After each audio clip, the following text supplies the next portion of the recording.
है जिसने हर किसी को झकझोर कर रख दिया। घाघरा नदी किनारे धान की रोपाई के बाद हाथ पैर धोने गए 12 वर्षीय मासूम को मगरमच्छ ने देखते ही देखते अपने जबड़े में दबोच लिया। और ये घटना पहली नहीं, इससे पहले गोंडा में भी ये हादसा हो चुका है और अब बहराइच में ये दर्दनाक हादसा हुआ, जिसके बाद बच्चा अपनी जान बचाने के लिए तड़पता रहा और चाचा और ग्रामीण चीखते चिल्लाते रहे, पत्थर भी फेंके गए, लेकिन वो मगरमच्छ से उस बच्चे को मासूम को बचा नहीं पाए। तो ज्यादा जानकारी के लिए सीधे फोन लाइन से जुड़ चुके हैं इंडिया संवाददाता निशान गुप्ता। निशान जी, बताइए क्या जानकारी पूरी सामने आ रही है?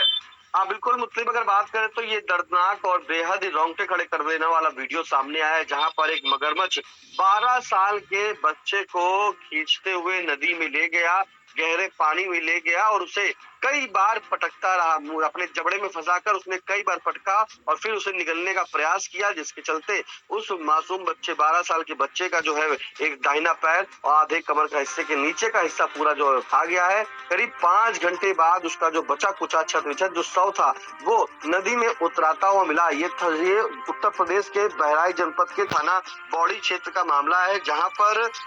चाचा और भतीजा, जो 12 वर्ष से भतीजा है और उसके चाचा साथ में थे, ये सभी लोग खेत में गए हुए थे। बताया जा रहा है बीती गुरुवार को दोपहर में खेत से लौट रहे थे, वहां पे काम वाम करके तभी शाम को जब लौटे तो वो नदी के किनारे जो है हाथ पैर धोने लगे। और ऐसे में जैसे ही वो नदी किनारे हाथ पैर धो रहे थे तभी एक विशाल था, यानी कि भारी भरकम जो मगरमच्छ था, उसने उस मासूम बच्चे जो 12 साल की जिसकी उम्र थी उसको नदी में खींचा और खींचने के बाद जो है उसे अपने मुंह में जबड़ लिया, उसके जकड़ लिया और जबड़े में जकड़ने के बाद उसे कई बार पटका है नदी के अंदर, पानी के अंदर। पटकने के बाद उसे जो है पूरी तरीके से निगलने का प्रयास किया, लेकिन चाचा जो वहां पे मौजूद थे वो लगातार चिल्लाते रहे, शोर मचाते रहे। तब तक भारी संख्या में वहां पर भीड़ जुट गई थी, ग्रामीण आ गए थे, लेकिन उस मासूम को नहीं बचा सके क्योंकि नदी पानी बताया जा रहा कि गहरा था और चाचा के सामने ही जो है भतीजे की जान चली गई है। और उस भतीजे का दाहिना पैर और कमर का पूरा हिस्सा जो बताया जा रहा है जो शव मिला है वहां पर